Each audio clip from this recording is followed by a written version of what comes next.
Jason, you were chair of the Oversight Committee. Would bringing the judges before Congress have any meat to that bone, if you will, before you get to even trying to pass legislation?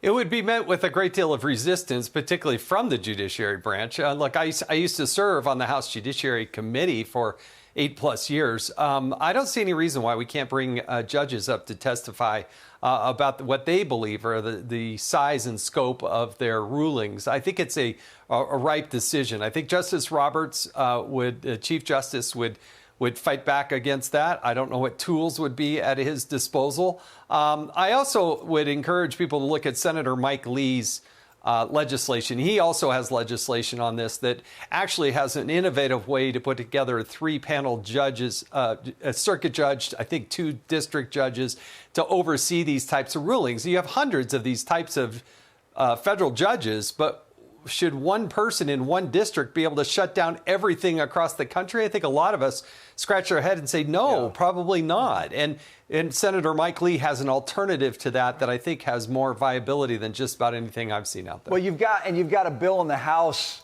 maybe 2 kind of working their way through as well. And the point is, you've got an appeals process for everything, right? So if a judge rules one way, you've got review and oversight. But these national injunctions basically, to me, turn the judiciary into the executive.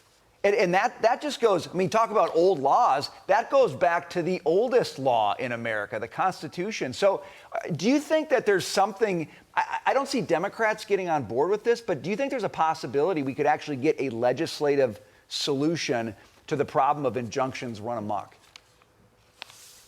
I think so. Look, impeachment, Chief Justice Roberts said that impeachment was not a viable option, but with all due respect, sir, it is a viable option.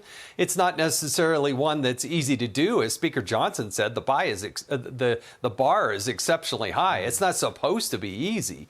So it's more than just, oh, I differ with your ruling. But if you're going to use this as a bludgeoning tool to essentially control President Donald Trump and the ability of the executive branch to execute its duties and powers, then yeah, maybe they've overstepped and maybe they do need to be impeached. And I think that is a viable thing that they should also look at.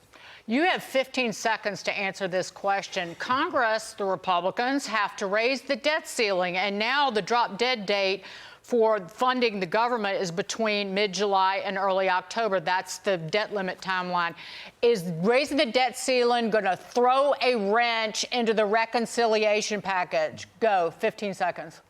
Dagan, look at the time here. I don't want you all to be late with those 15 seconds. So I don't know, Dagan. Let me think about that for 6 more seconds. But it's awful. No Republican wants to vote for it. It is going to put a wrench in things. Should have been dealt with last year. Didn't do it. Yes, it should have. Jason Chaffetz, thank you. What a politician. You're the best.